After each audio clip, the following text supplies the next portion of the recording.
Welcome to another episode of Thinking Like a Bank, where we show you how to think like a bank by applying the same strategies and principles that banks use to help you find more financial freedom in your life. I'm your host, Sari Ibrahim. Today I'm interviewing George Roberts. Before devoting himself to commercial real estate, George worked as an award-winning data scientist and bioscientist with over 700 citations in the field of microbiology and physiology. Deciding that he didn't look handsome in a lab coat, he turned his attention to the dashing world of entrepreneurship. George repurposed his analytical firepower to make housing, economics, macroeconomics, and finance fun and exciting as a data scientist of real estate on his YouTube channel. George is also a principal at Roberts Capital Enterprises, which sponsors value-add multifamily opportunities in the Southeast and Midwest for qualified passive investors. In addition to his over 300 units as an active multifamily investor, he is also an avid passive investor. His passive investments include 547 multifamily units, as well as a series of car washes, early stage companies, and a drug rehab facility. When he's out running one of his active investments, you can find George hosting the Foundery, where leaders are forged daily, a podcast devoted to the role that entrepreneurship, leadership, and mindset play in success in the commercial real estate space. He also hosts the weekly show CRE Network at noon Eastern, which is a meetup for investors and other commercial real estate players every Wednesday at noon Eastern. George, welcome to our podcast. Well, thank you, Sari. It's great to be here. I'm happy you're here. Glad to interview you and get to know you a little bit more. I know I was on your podcast recently. I think it was like a month ago. Just came out a couple of weeks ago. Turned out very nicely. Good, very nice. Yeah, I'm happy that now you get to share your story with our audience. So let's start with that. I want to know more about your story and your background. Yeah, sure. I started out in bioscience. I became an award-winning data scientist and just started surveying the world of finance for the best place to invest my cash. And I hit on multifamily real estate. Now, I'd already been a landlord for many years, almost a decade at that point, but realized that the economies of scale were something that was going to make this second round of real estate for me much more productive. And so I jumped into value add multifamily, where I've been for over 3 years. Got it. And tell us more about your experience. And so, like, for those who don't know, what is data science? And because I'm really curious about that. That's why I'm asking. Sure. Data science is all about taking the massive data that exists in the world and making sense of it. So every year it's gotten cheaper and cheaper to store data. You used to have these floppy disks that would fit in your pocket and you could hardly store anything on them. Now your phone might have a terabyte. Yeah. And so with the decrease in the cost of storage of data, the ability to process it at scale has grown in importance. And now that we have so much data, and obviously because we have a means of disseminating it through the internet so easily, this ability to analyze data has never been more important, never more lucrative. And then do you see that play a big role in your real estate activities now? Absolutely, in two ways. So first of all, my own analyses, first of all, starting out as a heavily cited bioscientist, it's huge to go and get an advanced degree and learn how to become a real problem solver, data analyst, etc. That definitely impacts the way that I do look at deals. But more than anything, when I go out and I create content and I'm looking to reach out and find new people, new investors, new partners. That's exactly what I do to be relatable. I'm the data scientist of real estate, and I go out and I analyze housing data, macroeconomics, and I want to make it fun. Mm-hmm. Because a lot of the people that do that, they're either not making it fun, or if you take a look at the cable shows, it's very entertaining, but it's not very deep. So I think that there's a huge niche that's very unexplored. Make it entertaining, make it deep, make it fun. It can be a little longer, but still short enough to be exciting. That makes a lot of sense. I could see how the data part would come in with being able to analyze data. It's also very similar to other types of businesses, right? Like one big part of other businesses and marketing is getting to know the target market, getting to know the problem, the solution, the financials behind it. So really understanding the numbers. It's almost like a story. You could find out more about the story through the numbers and the data. So I think that part makes a lot of sense. And I also think that how you mentioned economies of scale, right? A lot of a lot of people, when they think of being a landlord, they think of owning one property, like a single family home or a 2 unit or three Right. unit property, and then they rent it out. And then it's really easy to max out your time and your energy with just a few properties.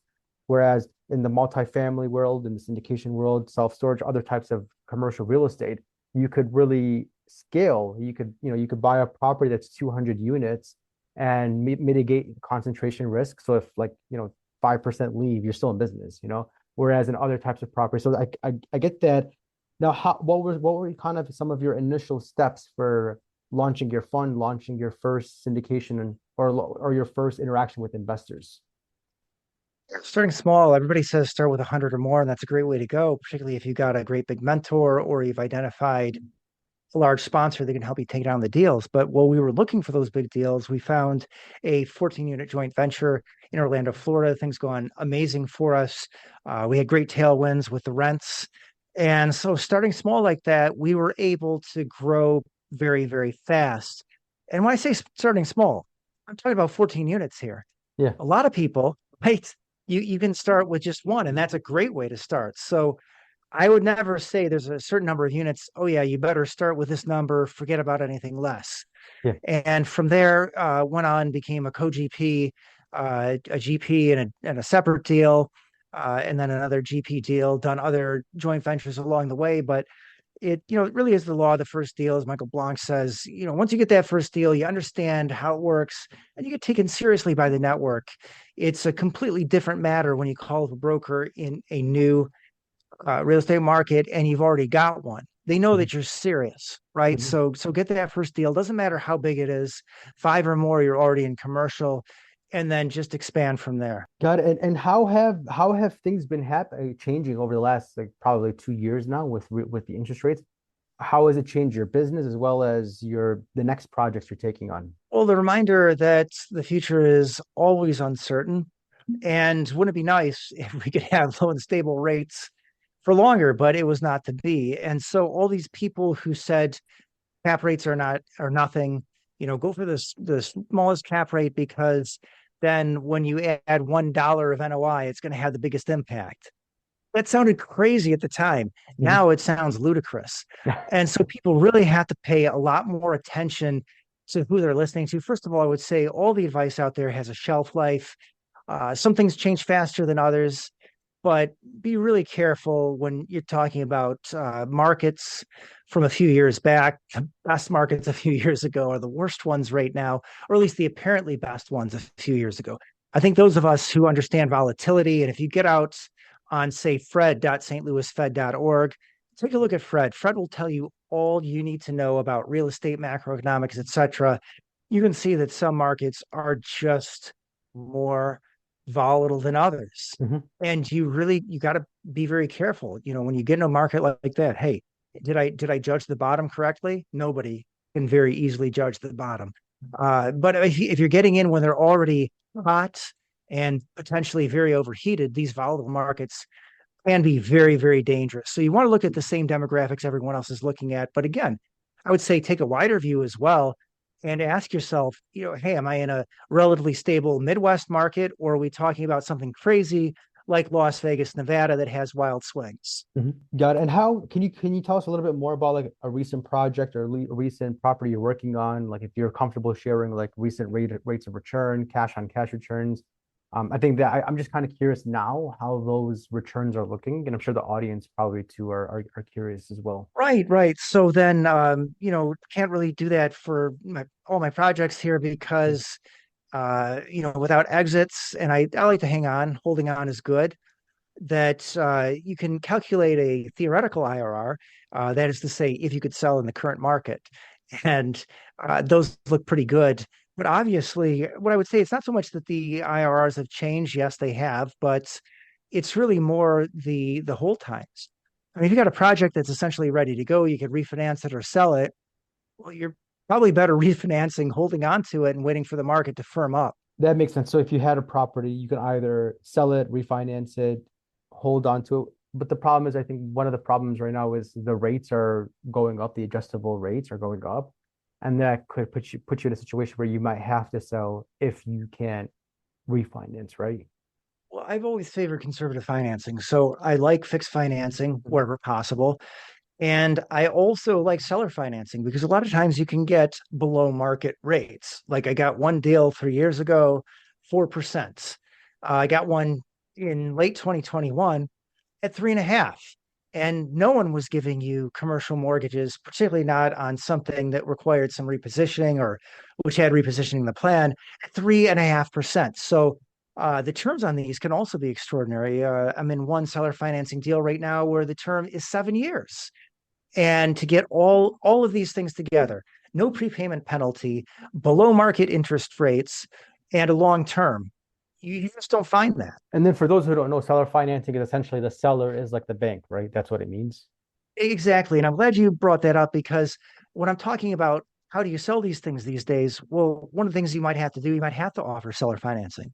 And that's not easy. I mean, if you own it, like say free and clear, you can do that. But when you're bringing other investors in, you're probably leveraging so you can juice the IRR a little bit, Mhm. and you don't really have that option. So what are you going to do if you're a syndicator? Really, you've just got to wait and hang on until it makes sense to sell.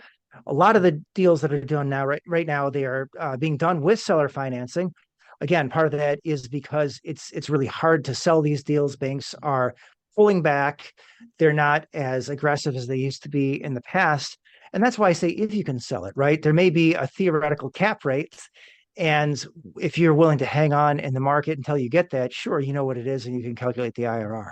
That makes sense. And who are you typically, I guess, who are you typically work with as far as the investors? Sure, if, a range of people that I've known for a long time. I mean, I am focusing on bringing in the data geeks with the data scientist of real estate shtick, but really, though, a pretty broad base. I mean, I can't say that I'm just going after former professionals, etc. Yeah. I'm casting a bit of a wider net. And maybe because I do have a lot of things going. So I am a passive investor, I'm an active investor. I'm looking for active partners. I'm always out there for various reasons. And I think that for various reasons, it may have made more sense for me to cast a somewhat wider net than many people do. Yeah, I had the same philosophy in my business, right? Like it's very difficult to just say that I'm just gonna go after, this type of profession or this Yeah. geographic area. It's limiting and it's uncertain. So if you can kind of go a little bit a wider cast like you're doing, I think that definitely makes a lot of sense. How can you kind of walk us through like if somebody reaches out to you, what are some of the things they could, I guess, learn or experience working with you? Sure. I suppose you're talking first on the active side, and I am willing to offer a certain amount of mentorship. So if people might be newer, might be your first deal, or you may just be doing a larger deal than you're accustomed to doing, I would say definitely reach out to me. Once you have your underwriting, once it passes your checks, I'm willing to take a look at it and see if I can help people. So what can I do for them? Well, I have a decent net worth. I could potentially be a KP, working on wrapping up a Freddie Mhm. Mac loan right now, small balance, which will help me in that respect. So I can add some net worth to the team. Mhm. I may also be willing to contribute some risk capital, for example. Mhm. I do invest in all the deals. I do invest my own funds in all of my active deals too. So I can provide funds. And again, I don't necessarily want every deal that comes down the pike. I'm again also looking to invest passively. So on the active side, many things, starting with mentorship, checking the underwriting, et cetera, and moving on through supporting the deal in throughout the acquisitions, due diligence, and even asset management. Got it. Okay, sounds good. And George, how can the listeners connect with you and learn more about you? So, a few ways. I'm very active on LinkedIn. And if you just want to learn more about what I'm doing, you can come find me at robertscapitalenterprises.com or at YouTube at George Roberts the third. That's George Roberts III. Okay, I'll be sure to add in those links in the show notes below. Thanks for coming on our podcast, and I'm looking forward to having you back on. That would be amazing. Thank you so much for this opportunity, Siri. Thank you. To learn more about what we do and how we can help you grow more wealth, please visit www.finassetprotection.com. That's FIN assetprotection.com. The topics presented in this podcast are for general information only and not for the purposes of providing legal, accounting, or investment advice. On such matters, please consult a professional who knows your specific situation.